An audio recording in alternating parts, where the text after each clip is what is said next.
Merci à Dieu. Alléluia. Amen. Que Dieu soit béni dans cette soirée. Nous sommes bien dans la maison du Seigneur. Amen. David disait ceci,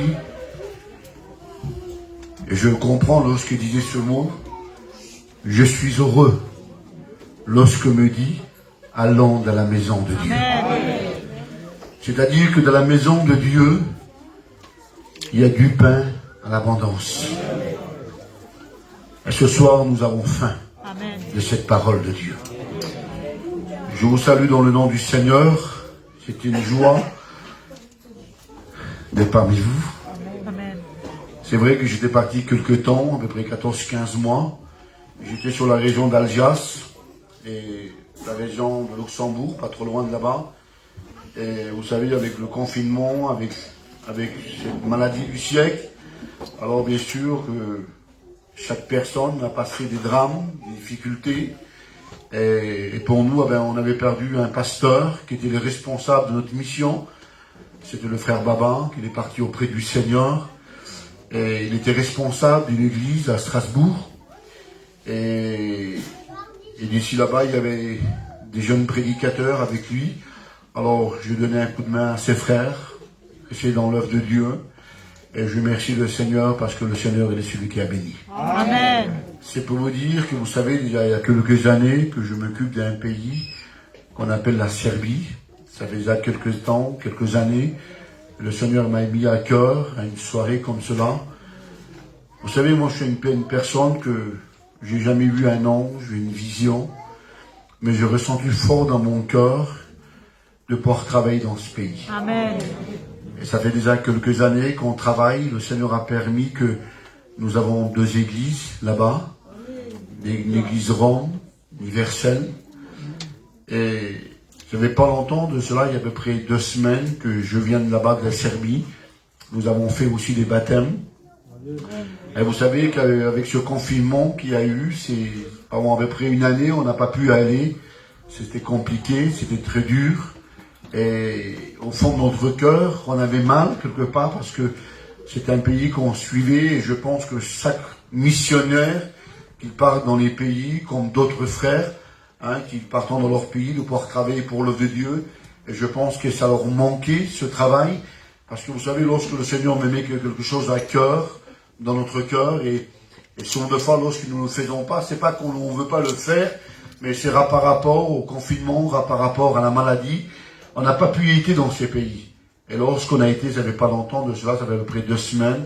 Nous avons à peu près passé 8 ou 10 jours, nous avons passé. Et j'ai oublié de la part de Dieu, pendant ces 10 jours qu'on a été, il n'y avait pas un endroit que Dieu manifestait sa présence. Amen.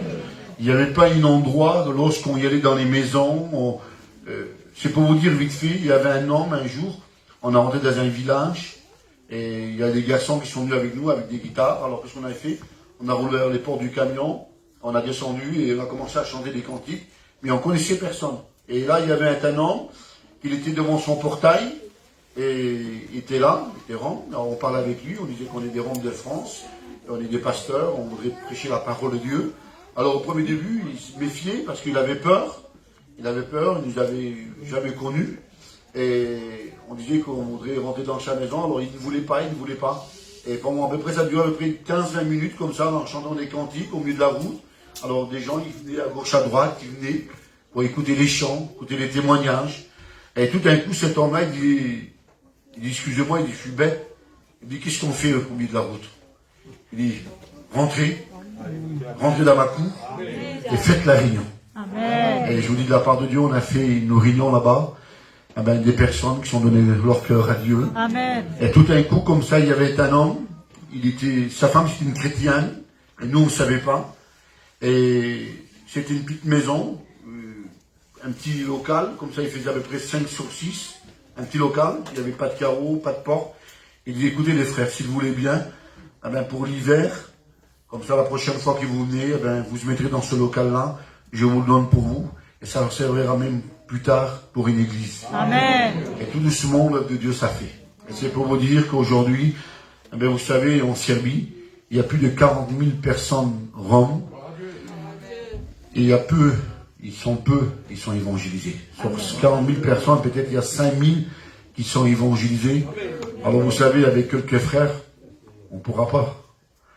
Mais on compte sur la grâce de Dieu. Amen. On compte sur nos églises de France, que nous avons des chrétiens qui savent, qui prient pour les missionnaires, qu'ils partent dans les pays de l'Est. Vous savez, je vous dis de la part de Dieu, c'est pas facile souvent de faire lorsqu'on y va dans ces pays. 2-3 fois, on se faisait tuer par du monde qu'on ne se connaissait pas. Parce que eux, ils ont leur religion, c'est des personnes orthodoxes. Et c'est pas facile, lorsqu'on va là-bas, de prêcher de notre Dieu, de parler de Jésus-Christ qui est capable de guérir, de sauver. Et pour eux, ils disent non, écoutez, nous avons notre Dieu, nous on l'a appris comme cela. Et des fois, c'est pas facile. Mais vous savez, lorsque Dieu envoie des missionnaires, Jésus a dit un jour, allez par tout le monde et prêchez la parole de Dieu.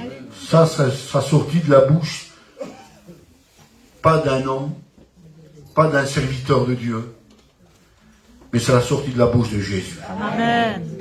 Et lorsque Jésus envoie des missionnaires, lorsque Jésus met quelque chose dans notre cœur, alors automatiquement, avec le temps, Dieu agit dans les cœurs. Amen. Amen. Bientôt, si le Seigneur nous le permet, je dois partir là-bas encore avec ma femme, avec un frère qu'on travaille. Nous partons le 3 décembre, si le Seigneur nous le permet. On risque au 12 décembre. Alors je vous le mets à cœur, priez pour nous. Amen. Je sais que vous le faites. Je sais que vous êtes des femmes, des hommes, des prières. Vous priez pour les missionnaires.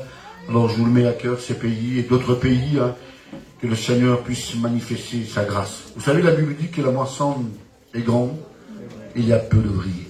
C'est vrai. Et le peu qui nous reste, nous voulons travailler pour le Seigneur. Amen. Mariez-nous. Vous savez, on ne sera aimé pas de tout le monde, on le sait bien ça. Nous avons des caractères différents, mais Dieu connaît celui qu'il a à son service. Amen. Alléluia. Amen. Alors, ce soir, j'ai un petit mot que le Seigneur m'a mis dans mon cœur et je voudrais vous partager. Je ne serai pas trop long avec vous ce soir, mais ce soir, nous voulons se laisser diriger par Dieu. Amen. Parce que je le crois de tout mon cœur que Dieu, il connaît les cœurs. Il connaît les besoins. Amen. Vous savez, je le dis souvent que dans une église, il y a des besoins différents. Et si on de fois, nous voudrait parler de telle façon, parce que certainement qu'il y a des besoins de telle façon, mais dans une église, on ne sait pas. Il y a des besoins différents. Il y a des besoins différents. Il y a des prières différentes que les autres.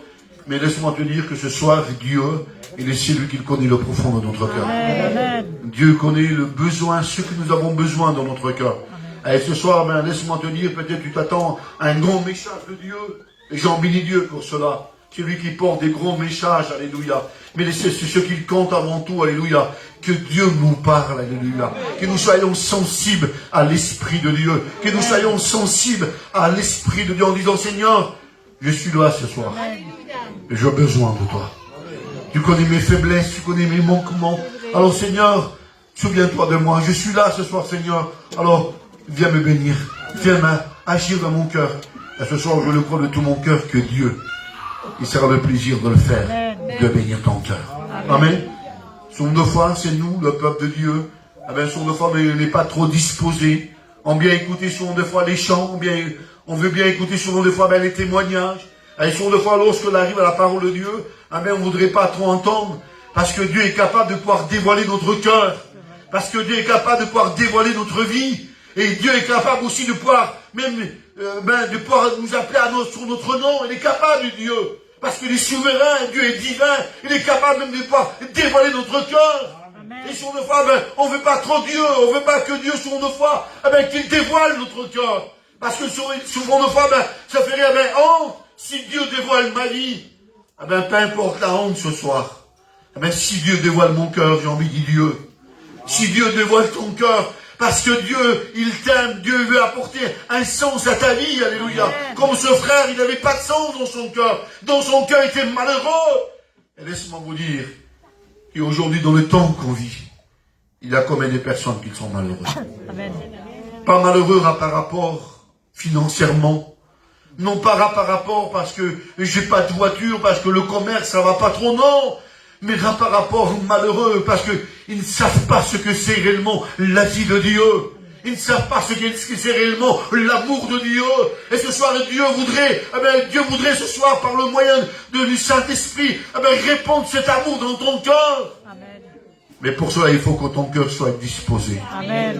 Il faut que ton cœur soit sensible à l'Esprit de Dieu. Amen. Vous savez, je vous dis de la part de Dieu, lorsque son enfant, on y va dans ces pays, pas le temps, lorsqu'on dit un mot, les gens, ils sont là, assoiffés, et ils voudraient manger la parole de Dieu, en train de pleurer, en disant, Seigneur, je demande pardon parce que, Seigneur, parce que j'ai jamais écouté ta parole, parce qu'aujourd'hui, nous sommes privilégiés, nous avons des serviteurs de Dieu, on va dire, partout que nous allons, nous avons des serviteurs de Dieu, nous avons des églises, nous avons ce privilège. En réalité, nous sommes nés dans la mission. Mais dans ces pays, lorsqu'on y va, ils ne savent pas, ils n'ont jamais écouté parler de Dieu. Pour certains, ici, ils sont étonnés. Mais j'ai béni Dieu, parce que Dieu, c'est lui qui connaît toutes choses. Amen. Alors, si vous voulez bien, on va prier le Seigneur ensemble, que nous l'avons fait. Mais ce n'est pas vous ce soir, mais moi, j'ai besoin de Dieu. Amen. J'ai besoin que Dieu m'aide ce soir. Amen. J'ai besoin que Dieu me fortifie. Et je pense que nous avons tous besoin ce soir que Dieu nous parle. Amen. Alors, si vous voulez bien, on va prier le Seigneur ensemble. Pas pour la parole, parce que déjà la parole est déjà sanctifiée, la parole est déjà bénie, mais pour nous, que nous avons besoin de Dieu. Amen. Amen. Amen. Je demande à mon frère Juan qui puisse me présenter devant Dieu ce soir. Alléluia. Que son nom soit béni, glorifié, brodel. Oh Esprit de Dieu.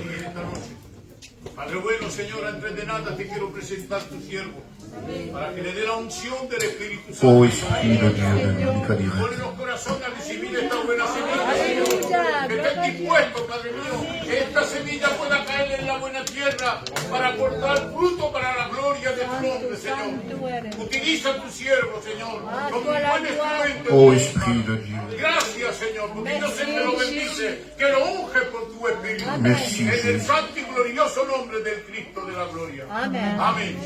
Gloire à Dieu. Amen. Voilà, que Dieu soit béni. Alors, comme je vous dis tout à l'heure, je ne voudrais pas être trop long avec vous, mais laissons faire l'Esprit de Dieu. Amen. Je pense que lui, il parlera mieux que moi. Amen. Il connaîtra les cœurs mieux que moi. Alléluia. Parce qu'il sent les cœurs et les reins. Alléluia. Et ce soir, laisse-moi te dire que je ne voudrais pas simplement que tu sois distrait. Je ne voudrais pas ce soir que tu sois gêné si Dieu te parle. Alléluia. Parce que si Dieu te parle, parce qu'il a besoin encore de toi. Alléluia. Si Dieu te parle, parce que Dieu, cette affaire peut te concerner ce soir. Alléluia. Et ce soir, ce que le Seigneur m'a mis sur mon cœur, je voudrais parler de la souffrance. Amen. De la souffrance. Est-ce qu'il y aurait-il des personnes qui sont dans la souffrance ce soir? Peut-être tu diras, mais moi, tout va bien chez moi. Dans mon foyer, tout va bien. Dans ma maison, tout va bien. Et j'en bénis Dieu. Mais aujourd'hui, dans le temps qu'on vit aujourd'hui, il y a des personnes qui ont passé des souffrances atroces, qui sont de fois, on se croit que nous sommes abandonnés par Dieu. Car par rapport aux problèmes de la vie, on souvent de fois qu'on combat tout seul. Mais la Bible dit qu'il va dire dans la parole de Dieu que quand Dieu combat pour nous, alléluia. Dieu combat pour nous. Et ce soir, laisse-moi te dire que dans les moments difficiles, que dans les moments que tu n'avais plus de force, qu'au moment que tu n'avais plus de force de crier à Dieu, qu'au moment que tu as baissé les bras certainement, à ce moment-là que Dieu combattait pour toi, alléluia. Combattera par rapport à ton problème. Il combattera par rapport à ta situation, par rapport à ta maladie, par rapport de ta vie avec Dieu. Parce qu'il ressemblerait qu'il y a des semaines ou des mois que tu ne ressentais plus la présence de Dieu. Et dans ton cœur, tu étais malheureux. Tu disais, Seigneur, pourquoi ça m'arrive à moi? Pourtant je viens à la réunion, pourtant je donne mon offrande. Mais Seigneur, quand je sors dans l'église, il ressemblerait que mon cœur il n'est plus pesé. Il ressemblerait que je ressens un poids sur ma vie. Il y a cette souffrance. Et sur de fois, on se pose des questions. Lorsqu'on arrive dans nos maisons, dans nos campings, on dit, Seigneur, pourquoi je t'ai pas béni? Pourquoi j'ai hésité de lever ma main? Pourquoi je ne m'ai pas présenté devant Dieu? Et sur de fois, vous savez, l'homme aujourd'hui est orgueilleux.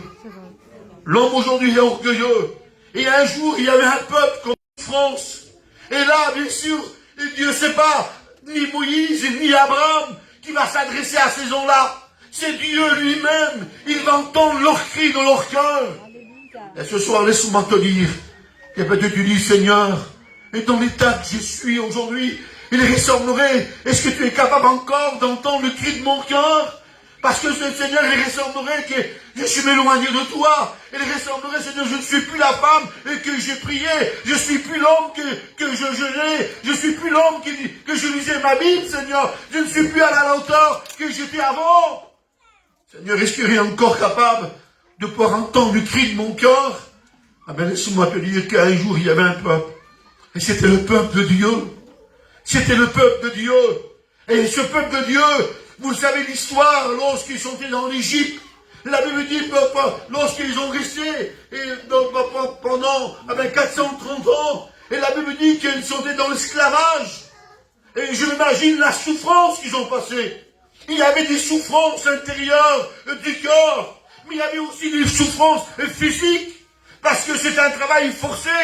Lorsqu'ils se levaient le matin, de pouvoir travailler pour nourrir leurs enfants, pour nourrir sa femme, de pouvoir nourrir son foyer, il fallait travailler, et c'était au prix de leur vie. Et certains sont amputés d'une bras et d'une jambe. Pour certains, mais ils ont resté sous le travail, parce que le travail était dur. Et lorsqu'il rentrait dans sa maison, je m'imagine, lorsqu'il rentrait chez lui, lorsque le travail se finissait, certainement qu'il avait ses mains en sanglant. Ses mains ils sont enflées par le travail. C'était dur de pouvoir travailler, de pouvoir nourrir leurs enfants. Et là, lorsqu'il arrivait certainement le soir, lorsqu'il arrivait chez lui, lorsqu'il prenait ses petits-enfants dans les bras, c'était la joie de son cœur. Lorsqu'il prenait ses petits-enfants, sa femme dans les bras, ou ses enfants, lui, c'était les moments les plus heureux pour lui. Mais au fond de son cœur était malheureux. Au fond de son cœur était triste. Et laissez-moi vous dire que combien aujourd'hui, la tristesse voudrait envahir mon cœur. Et pourtant tout va bien. Nos enfants ils sont bien. Nos familles sont bien. Mais on ressemblerait que cette tristesse, il est venu un peu de loin. Il s'est installé dans notre cœur.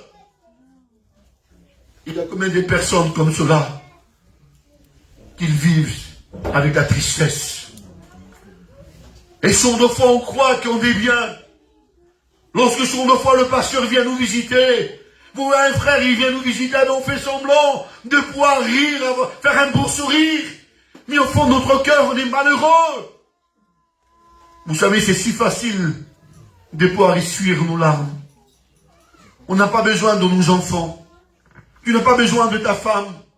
Tu n'as pas besoin de ton mari, tu prends un petit mouchoir et tu essuies tes yeux. Mais la Bible dit qu'il y a aussi des larmes du cœur. Qu'est là que ta femme, que ton fils, ton mari, il ne peut pas les suivre.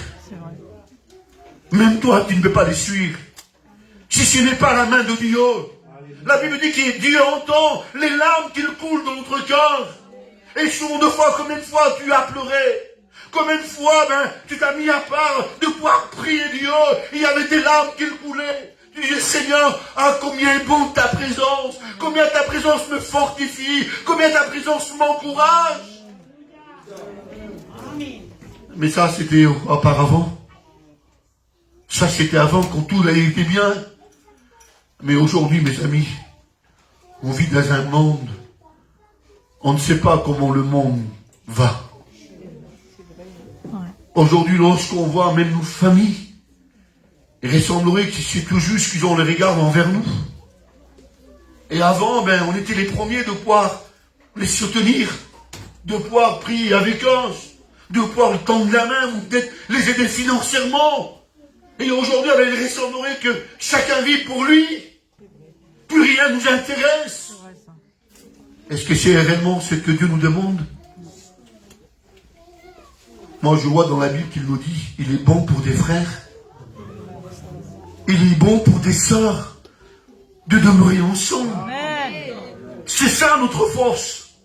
C'est lorsque j'ai des problèmes et lorsque je vais vers mon frère en disant, regarde ce qui m'arrive aujourd'hui, c'est ça, ça et ça et ça, et je voudrais bien qu'on puisse prier ensemble. Aujourd'hui, il ressemblerait qu'on veut garder nos problèmes pour nous. Parce qu'il ressemblerait que ça fait honte de pouvoir dire mes problèmes à Juan. Ça ferait honte de dire mes problèmes à un frère ou une sœur. Ça ferait lâche. Sur le fond, on veut les garder pour nous. Mais écoutez ce que dit la parole de Dieu. Il va dire ceci dans Genèse 3, verset 7. L'Éternel dit, je vis la souffrance de mon peuple qui est en Égypte. Qui était en Égypte. Dieu avait vu cette souffrance dans leur cœur. Dieu un jour il avait pensé son regard envers ce peuple, parce que c'était le peuple de Dieu. Et laisse-moi te dire, malgré sont des fois l'épreuve que tu as passée, malgré peut-être sont des fois que c'était dur de pouvoir accepter, mais sont des fois même la séparation de quelqu'un, c'était proche. Et Dieu avait pensé ses regards envers toi. Parce que tu es la créature de Dieu. Amen. Parce que Dieu avait mis quelque chose de particulier dans ton cœur. Et laisse-moi vous dire, c'est quelque chose que Dieu a mis, quelque chose de particulier dans ton cœur. Personne ne peut l'enlever. La Bible dit que rien ne me séparera de l'amour de Dieu. Amen. Est-ce que serait la mort? Est-ce que seraient les tribulations? Est-ce que seraient les problèmes de la vie? Est-ce que serait simplement le coronavirus qu'on vit en ce moment? Est-ce que celui me séparera de l'amour de Dieu? C'est le contraire. Je dois rester ferme dans ma foi. Amen. Je dois rester ferme dans la foi. Alléluia. Parce que la Bible nous dit, Dieu nous avertit des choses qui doivent arriver. Et ça nous, l'Église de Dieu, ça nous doit prendre soin de notre vie. Alors, j'imagine lorsqu'il se levait le matin pour travailler, cet homme-là, pour lui c'était dur. Et jusqu'à un moment, certainement c'était la prière de son cœur. C'était la prière, c'était pas une prière comme d'habitude. Parce que sur deux fois, il y a des prières qui sont répétées, des prières d'habitude qu'on sait. Ouais. J'en bénis Dieu pour cela. Mais certainement pour cet homme-là, c'était une prière particulière ce jour-là.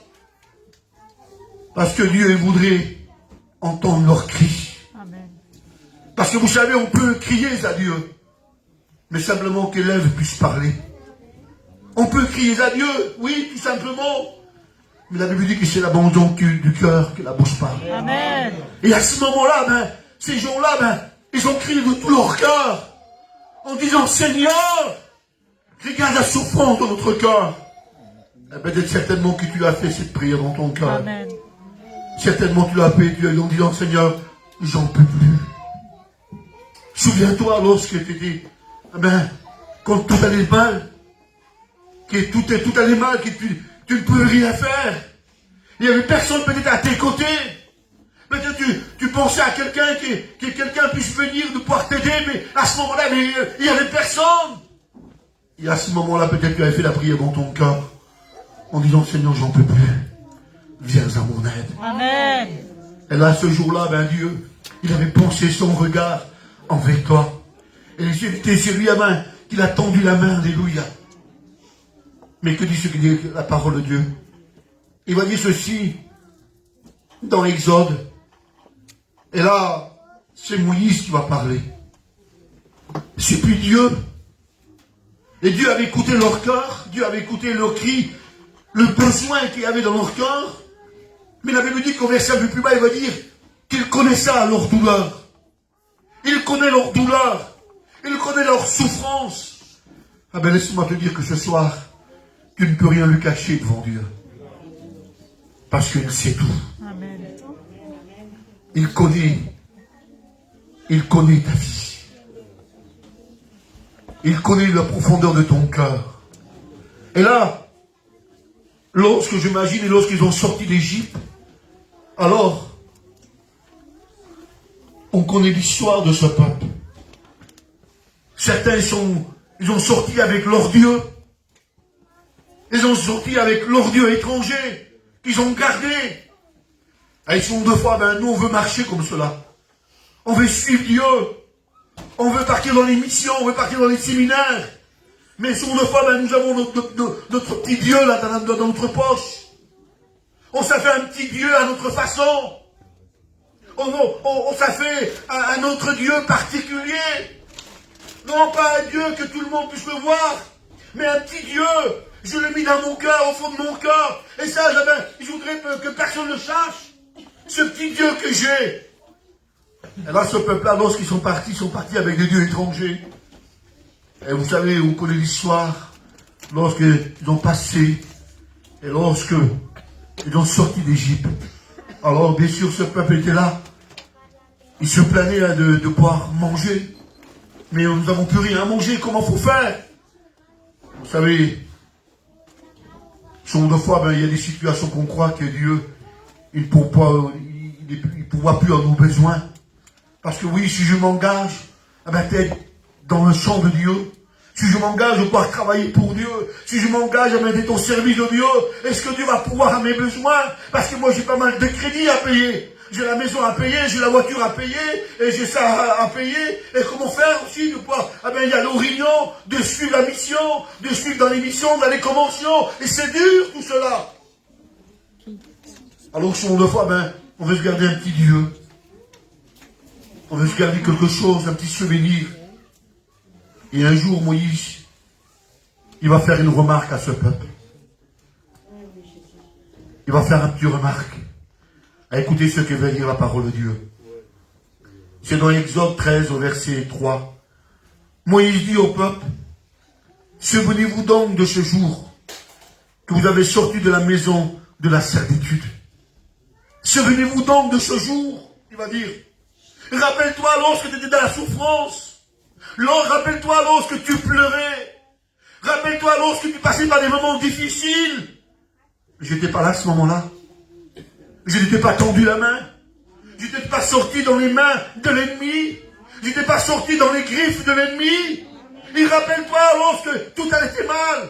Et moi, j'ai envoyé mon serviteur. Il a prié pour toi et Dieu t'a béni. Et je t'ai fortifié, je t'ai encouragé. Rappelle-toi à ce moment-là. Mais nous, vous avez le peuple rome ou espagnol ou manouche. Lorsque tout va mal, on crie à Dieu. Amen. On est tous pareils. On crie à Dieu. Seigneur, viens à mon aide, bénis-moi, secours-moi, prends-moi dans tes bras. Seigneur, j'en peux plus. Et c'est des bonnes prières en réalité. Mais lorsque tout va bien, ça c'est une autre chose. Il y a la réunion demain. Oui, mais t'as vu, j'ai pas trop le temps. J'ai pas trop le temps parce que je dois voir mes parents. Mais t'as vu là-bas, il y a une mission qui se fait. Oui, mais t'as vu, c'est un peu loin. T'as vu, la voiture, il marche pas trop bien. On se trouve toujours quelque chose. C'est vrai. On se trouve toujours un prétexte, souvent de fois. Lorsque tout va bien, lorsqu'on voit que ce nuage est parti de nous, tout va bien. Mais ce peuple-là, Moïse va faire cette remarque. Rappelle-toi, quand ta petite était malade. Alléluia. Rappelle-toi, ou peut-être ta femme quand elle était malade. Rappelle-toi lorsque ton petit, il se droguait. Et qu'on t'a appelé les serviteurs de Dieu pour prier pour lui. À ce moment-là, tu avais vu la main de Dieu agir. Rappelle-toi lorsque ta petite, elle était fièvre. Et lorsque tu as appelé les serviteurs de Dieu, et là où tu vas au-dessus, tu as vu la main de Dieu agir. Lorsque ton mari était condamné par la médecine, et que le docteur, il ne pouvait rien faire pour lui, tu as demandé à l'église de pouvoir prier. Tu ne te rappelles pas de ça? Et rappelle-toi lorsque ta femme était malade, qu'on n'avait plus de force. Rappelle-toi lorsque tu as fait appel à l'église de Dieu, que quand tu as fait appel aux serviteurs de Dieu. Amen. Tu ne te rappelles plus de ça? Mais si, Seigneur nous rappelle. Et Moïse va dire, rappelle-vous de ce jour. Oui, c'est vrai qu'on doit plus penser au passé, ce qu'on vivait avant, mais on doit penser lorsqu'on a vu la main de Dieu agir. Amen. Lorsqu'on a vu la main de Dieu agir sur nos enfants, sur nos familles, sur nos serviteurs qui sont malades. J'en dis de la part de Dieu, vous dites une petite expérience. Lorsque j'étais à Strasbourg, l'hiver dernier, et bien sûr, comme tout le monde, on était à l'abri de rien de ce Covid. Et tout allait bien. Ma femme me dit, Polika, c'était bien pour faire le test. Mais je dis, je suis bien, je suis pas malade, je suis en bonne santé. Il me dit, on les voit parce qu'il y a beaucoup de personnes sur la place qui sont malades. Alors qu'est-ce que je fais? Je dis, on y va alors. On a fait le test. Dès que j'arrive à la maison, je commence à tousser. Je dis pas pourquoi, je suis là, ce qui lui a fait. Je commence à tousser. Quelques jours à passer, 5 jours, 6 jours, 7 jours, je transpirais. Je dis, non, pas possible. Pourtant, tout a été bien. Et là, tout doucement, je manquais de l'oxygène. Tout doucement, je manquais de l'oxygène. 10e jour, on était obligé d'appeler le SAMU. Lorsque le SAMU nous appelle, et on l'appelle par téléphone, et en disant que mon petit l'avait appelé, et en disant voilà, mon père, ça va pas trop bien. Et tout le matin, le docteur est venu pour prendre l'oxygène. Et j'avais descendu à 76 de l'oxygène dans le sang, le gaz du sang. Et alors on est à l'hôpital, et bien sûr, on pense à nos familles, ceux qui nous ont dévancés, ceux qui sont partis de cette maladie, Juan. Et je lui disais, Seigneur, peut-être demain c'est à mon tour. On ne sait pas comment c'était avec cette maladie. Alors, bien sûr, on est des hommes. Vous savez, je vous dis de la part de Dieu, qu'on est dans l'hôpital avec cette maladie-là. On n'est pas des Superman. C'est vrai. Les Superman, vous savez où qu'ils sont? À la télévision. C'est vrai, Jésus. Les Superman, il n'y en a pas ici. J'étais pas un Superman. C'était à la télévision, oui, lorsqu'on voyait ce film. Mais il n'y a pas de Superman. Et là, bien sûr, il y avait cette crainte qui était dans mon cœur. Et vous savez, le diable, il nous parle. Il parle à mon oreille. Mais comment tu vas faire maintenant? Toi, tu croyais que tu étais bien, bonne santé. Et là, tout doucement, bien sûr, vous avez prié pour moi, plusieurs églises. Et le Seigneur n'a pas permis que nous entubés. Mais je vous dis de la part de Dieu, c'était dur. C'était dur. Et là, à ce moment-là aussi, nous avons vu la main de Dieu. Nous l'avons vu. Parce que Dieu n'abandonne pas ses fidèles. Amen. Dieu n'abandonne pas ses servantes. Malgré si on le fait, nous ne sommes pas à la hauteur que Dieu voudrait. C'est vrai. Parce que nous sommes des hommes, des manouches. Nous avons notre caractère, nous avons la façon comme on doit vivre. Et si on le fait, on n'est pas aimé de tout le monde par rapport à notre caractère. Mais Dieu ne regarde pas notre caractère. Dieu regarde notre cœur. Amen. Lorsque nous sommes fidèles. Et je bénis Dieu pour cela. Parce que nous avons vu la main de Dieu. Amen. Alors c'est pour vous dire que sur nos fois il y a des souffrances dans nos cœurs. Et sur nos fois, on ose le dire. On ose de le dire à nos familles, même à nos enfants. Mais Dieu connaît ta souffrance. Il connaît le besoin que tu as besoin dans ta vie. Et la Bible dit, il va faire cette remarque, il dit, souvenez-vous, rappelle-toi de ce jour. Rappelle-toi où Dieu t'a sorti. Rappelle-toi lorsque avant que tu ne connais pas Dieu. Rappelle-toi lorsque tu as ressenti cet amour de Dieu dans ton cœur. Rappelle-toi de ce jour. Oui, on doit se rappeler de ces moments. Ces moments lorsqu'on était bénis. Aujourd'hui, je vous dis de la part de Dieu, je ne parle pas de l'église d'ici, mais dans certaines églises. Je pense qu'on sera obligé de mettre un abonnement pour faire prier les gens. Ça devient dur. On n'écoute plus les prières dans les églises. C'est devenu froid. C'est devenu personnel. C'est bien lorsqu'on prie personnel. Mais il est bien aussi lorsqu'on écoute la prière d'un frère, d'une sœur. Amen. Et de dire Amen. Gloire à Dieu. Bénis ma sœur, bénis mon frère. C'est important de cela. Je ne dis pas que Dieu n'écoute pas nos prières lorsqu'on ne prie pas dans l'église. Non. Mais il est bon de crier à Dieu. Amen. Alors, dans cette soirée, la Bible dit que Dieu connaît leur douleur. Et Dieu connaît ta douleur. Il connaît ce que tu as besoin. Amen. Fais-lui confiance ce soir. Fais-lui confiance. Parce que lui va répondre à ta prière. Amen. Il est capable de pouvoir te bénir. Il est capable de pouvoir te fortifier. De t'encourager. Et pour cela, on doit ouvrir notre cœur. Amen. Ça, c'est la part de l'homme. Vous savez, on peut parler jusqu'au lendemain. Mais si on ne veut pas être béni, on ne pourra jamais être béni. On peut rester toute la nuit en train de chanter les cantiques. Et si tu ne veux pas que tu sois béni, tu ne seras pas béni. Vous verrez dans toute l'histoire dans la Bible, dans toute la Bible, Jésus, il n'a jamais forcé quelqu'un. Il n'a jamais forcé quelqu'un. Il faut que ce soit bien de nous-mêmes. En disant, Seigneur, ce soir, j'ai besoin de toi. Amen. Je vous dis de la part de Dieu, moi, ce soir, j'ai besoin de lui. Amen. J'ai besoin que Dieu me donne des forces. Parce que plus loin, je ne sais pas ce qu'il y aura demain. Il y aura des jours plus vilains que ceux que nous avons passés. Il y aura des jours plus difficiles. Et ça nous, de pouvoir recharger nos batteries spirituelles. En disant ce soir, Seigneur, si tu as un hiver rude, l'hiver froid, alors je dois charger mes batteries. Je vais être rempli de Dieu. Je vais être comblé de Dieu. Je vais être béni de Dieu. Je veux que ma femme soit bénie. Mon foyer, mes enfants, je veux qu'ils soient comblés de Dieu. Et là où je passerai, là où je témoignerai, que je sois un moyen de bénédiction pour les autres. Vous avez compris le Seigneur ensemble, avec quelques mots.